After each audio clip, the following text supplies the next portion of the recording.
नाम ML तोमर है। मैं आज़ाद समाज पार्टी को पूर्ण बहुमत की और ताकतवर ना बने, मजबूर सरकार बने और मजबूर सरकार में बिना हमारे हिस्सेदारी की सरकार ना बने।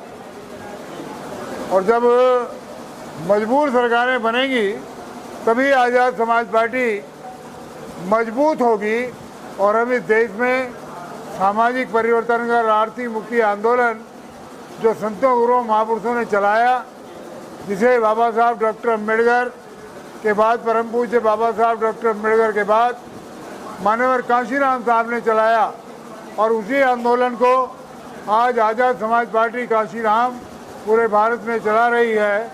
और आने वाले समय में हम पंजाब के संगठन को मजबूत कर कर गली गली, कूचे कूचे जाके बूथ, सेक्टर और विधानसभा की कमेटियों को मजबूत कर कर बहुत मजबूती के साथ पंजाब में चुनाव लड़ेंगे और पंजाब में मजबूर सरकार बनाएंगे और अपनी हिस्सेदारी दाखिल करने का काम करेंगे।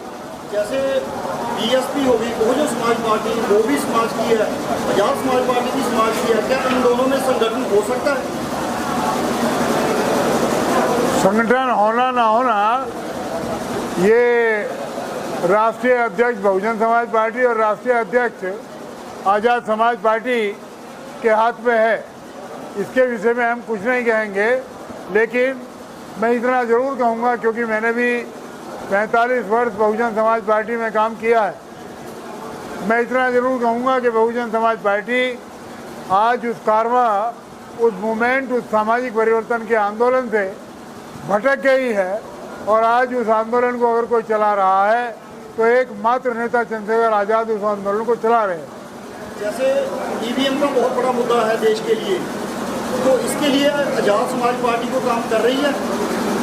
आज़ाद समाज पार्टी ने पार्लियामेंट में भी और पार्लियामेंट के बाहर भी ईवीएम को, जब हम शासन सत्ता में थे, जब हमारे आदरणीय चंद्रशेखर आज़ाद जी पार्लियामेंट थे और नहीं भी जब थे, तब भी इस ईवीएम को ख़त्म कर कर बैलेट पेपर से चुनाव कराने की वकालत की थी। और आज भी हम हामी हैं इस बात के कि यदि बैलेट पेपर से चुनाव होंगे तो हम पूर्ण रूप से ईवीएम का बहिष्कार करेंगे। तो जैसे अभी 117 सीटें हैं पंजाब की, तो कितनी सीटों पे आप इलेक्शन लड़ने जा रहे हैं? पंजाब की 117 सीटों में हम ज़्यादातर सीटों पर कोई एडजस्ट नहीं, क्योंकि कुछ जगह अभी संगठन नहीं बना है, कुछ क्षेत्र ऐसा है जहां हमारा संगठन नहीं बना है। जहां हमारा संगठन मजबूत होगा, जहां हम अपने कैंडिडेट को वो जिताने की तरफ होंगे, निश्चित रूप से उन सीटों पे हम चुनाव लड़ाने का काम करेंगे। जैसे अभी देखते हैं हम, मतलब इलेक्शन सर पे आ गया है, पहले से तैयारी क्यों नहीं करी गई इस चीज़ की कि मतलब हम अपना जो है पाँव मजबूत कर सकें?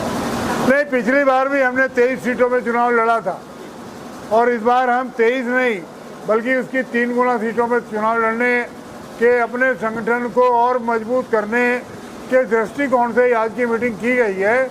और मीटिंग में हमने केवल उन लोगों को बुलाया है जो हमारे सिलेक्टेड लोग हैं, जो एक एक आदमी 1000, 2-2, 5-5 हज़ार की आवाज़ बन के जो लोग क्षेत्र में काम करते हैं, उन्हीं लोगों को इस मीटिंग में हमने बुलाया है।